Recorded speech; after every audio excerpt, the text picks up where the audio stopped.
Тържествено честване 145 години от обесването на Васил Иванов Кунчев. Левски. В основите на древния ни град съдбовен знак завинаги е сложен да бъде мир, любов и благодат. Сърцето на родината пулсира в едно с кръвта на нашите деди, че времето е в нас и ние в него. България навеки остани. Балкана горд в небето връх издига, сред розите на Стремска долина, и в песен до сърцата ни достига апостол на нашата свобода. Левски, ти един си, неповторим си. В Войнягово бе учител, бе народен будител. В мрака, в невежество, през 5-вековното робство научи млади и стари родината си да обичат, безстрашни да бъдат, с усмивка на уста да умират за своята татковина, за България родна. Левски, ти един си, неповторим си.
Българска майка родила юнак, той покори умове и сърца, готвил за буд и бащи и деца, вредно бил чакан и стрепет прие. Левски, апостол, дякона, свет. Той бил скосил злато, пил с налки с мълчак, пел и скачал високо, избирал юнак след юнак, силен и страшен апостола бил, стария турски султан разгневил, рекал султана: яхнете конете, пада слезнете, но Левски хванете. Укриването на Левски от баба Милкана. Отбил се пътюн в няколко средногорски селца. В една ранна утрина 1872 година Левски забърза към Черпан. Земята беше още бяла и плиткият сняг замръзнал през нощта скърцаше под краката му. Тогава той беше оставил за ден-два Димитър Общи в Хисаря, за да може да се поразговори с приятелите си бай Ивана Рабаджията. Но дали он се поразговорил нещо с кафенето, то още долу на махала разбрал от хорските приказни, че потиде му се е задала потеря и той забърза напред към съседното селче Розен, където го приоти баба Милкана. Имаш ли яйца за продан, бабо? Двете ми кокошки още си водят пиленца, за това не носят. Но ако си гладен, ела, кучка сиренце ще ти отчупа. То е козе, ама е хубаво. Поседни, чедо, поседни. Те как те викат? Васил, бабо, Васил. Бабата току-го подпитваше откъде и за къде се е запътил, а той връщаше с по една-две думи и сестра кашеница очи към вратята, докато се понесе кучешки лай. Бабо, виждам колко си добра, но ще можеш ли да сториш още нещо за мен? Тук не е да се скрия. Кумирта съм и потерята, май вече влезе в селото. Амчи, защо сега казваш, бре сине? Какво имаше в устата, че не ми пошушна по-рано? Какво да те правя сега? Като Егина, те са вече у съседите. Бързо ляга една удара. И се завива из червета. Аз така ще те маскирам, че никой нищо няма да ти стори. С пръст няма да те докосне. Ти само ще си трябваш и на колна ще се правиш. Сигурни, че баш комичата в селото осмалите не бързаха, а внимателно оглеждаха всяко къще с къщите и дворовите. Когато влязаха у баба Милкана, избутаха всичко, което беше пред краката и изпомачкаха пилците. И чак тогава влязаха в малката стая с дървен одър. Милите ми пиленца, цяла пролет съм ги хранил с кобрива, да ти им заякне кокала и здрави да са. А сега... Ей, бабо, я остави ти пилците и ми кажи кой е тоя. Момчето на девер ми спилко е. Чак по чукурлим го докара сталиката баща му да го царя. И по-настрана е стойта от него, че преди 2 години и моят дядо отида на ония свят от червен вятър. Червен вятър ли? Та това е прилепчиво. Че аз кому фортуна да се вардите, да не се приближавайте. Гледай го той момче. Цялата му глава е пламнала. Добре, че е младо и силно. Налага го с какви ли не мазила. А дали ще се оправи, Господ знае. Ей, бабо, да се е мякал тъдява един гостоляв младеж. Никой не съм виждала, баба. Та се при болния стоя. Повънка хич не съм се показвала. А случай не се вижда тук, да тръгваме.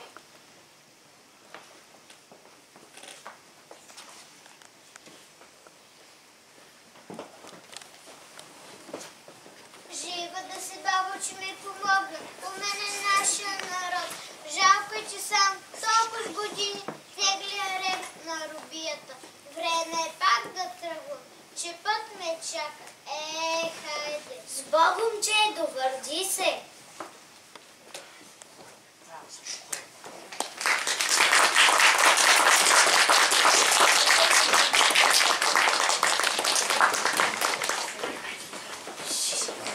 Залюляла майка люлка невидяна, да порасне в нея син като Балкана. После го заклела скрито за джабе си, днес Василши само, утре да си Левски. Гаснели главните, бавно под комина, нощено не спяла Карловката кина. Не приспивна песен тази майка пяла, нито в робска люлка свиден си люляла. Хвърляла тя съчки, бяла да жарава и го клетва клела, роб да не остава. Майчините думи лески не забравил, на борба на правда цял народ изправил. Искам мал да те видя и си милил дома, но знамето не ме оставя. До кога ще мога, до кога? Сал за тебе мисля, мамо, и се готвя за борба. Пред вразите ни рамо с рамо, България ще освободя.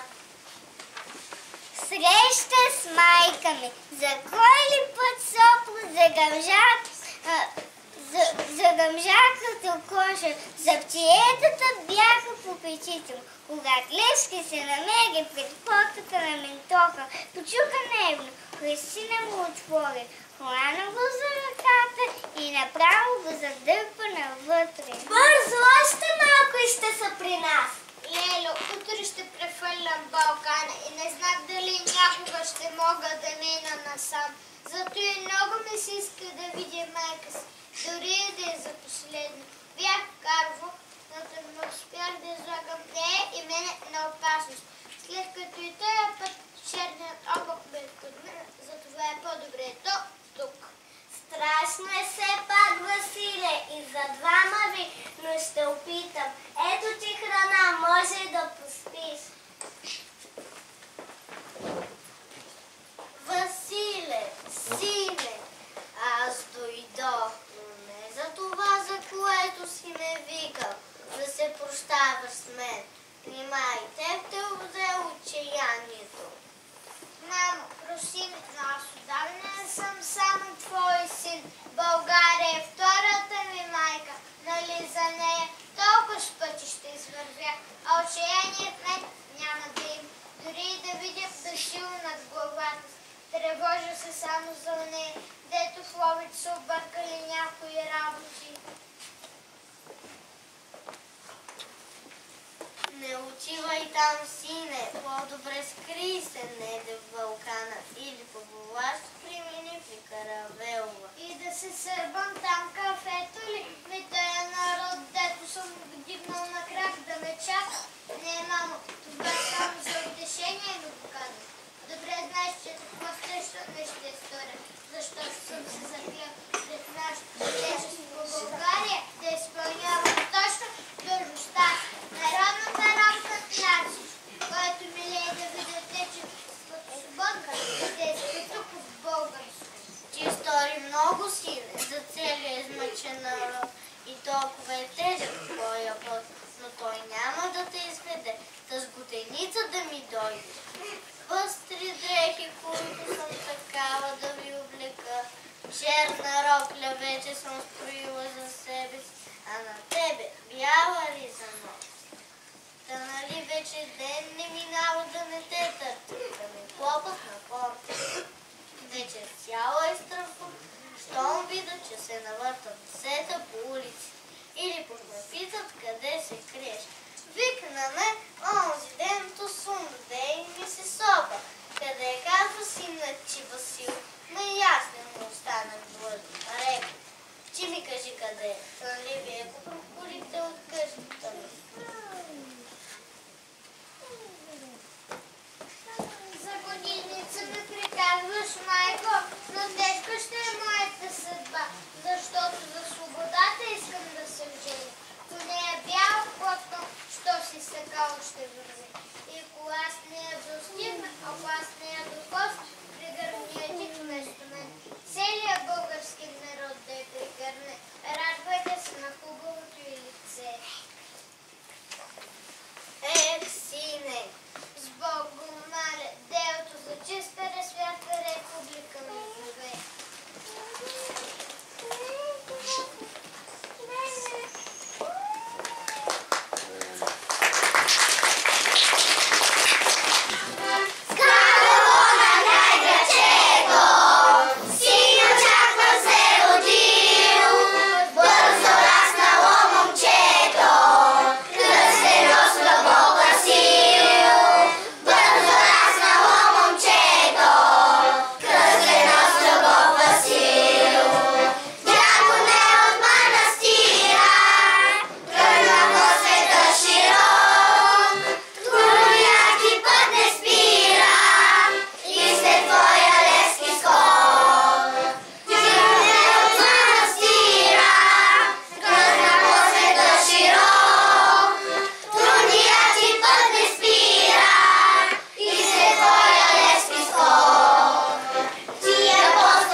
наши дечица от група Бъркани кончета при детска градина 1 юни, град Карлово.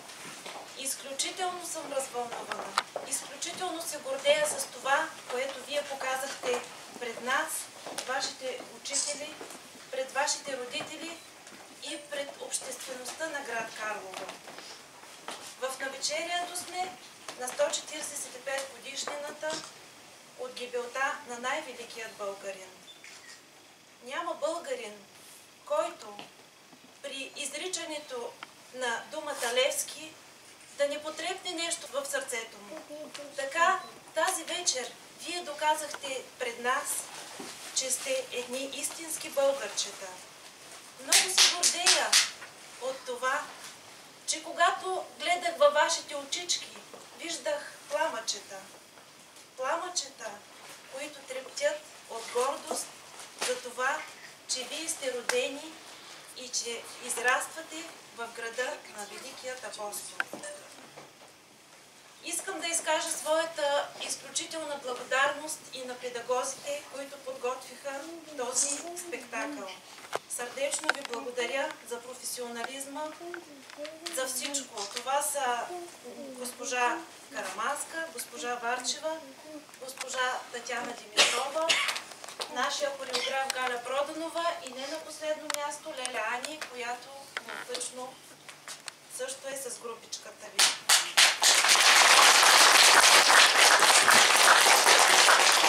Още веднъж благодаря ви за всичко, гордея се с вас и ще си позволя накрая да ви дам един съвет. Където и да отидете вие по света, носете завинаги това пламъче, което тази вечер затрептя във всяка една ваша сърчице. Обичаме ви! Подготвила една книжка за групичката. По достъпен начин професор Иван Стоянов е написал разказчета за Левски. Това е Левски в детските очи. А за утре има подготвена почерка. Наш скъп гост тази вечер беше, нека да го представим за децата, които не го познават. Той беше на гости при нас. Господин Стефан Караиванов, може и той да каже няколко думички. Първо искам да благодаря на тези прекрасни деца. Това, което направиха, беше много красиво, много интересно, много ми хареса. Благодаря и на вас, които сте ги научили на това нещо, на това, че ги възпитавате в този дух на добри традиции. Искам да им пожелая да бъдат здрави, да бъдете добри ученици от до година вече и най-вече пожелаем да обичат България, да бъдат истински българи.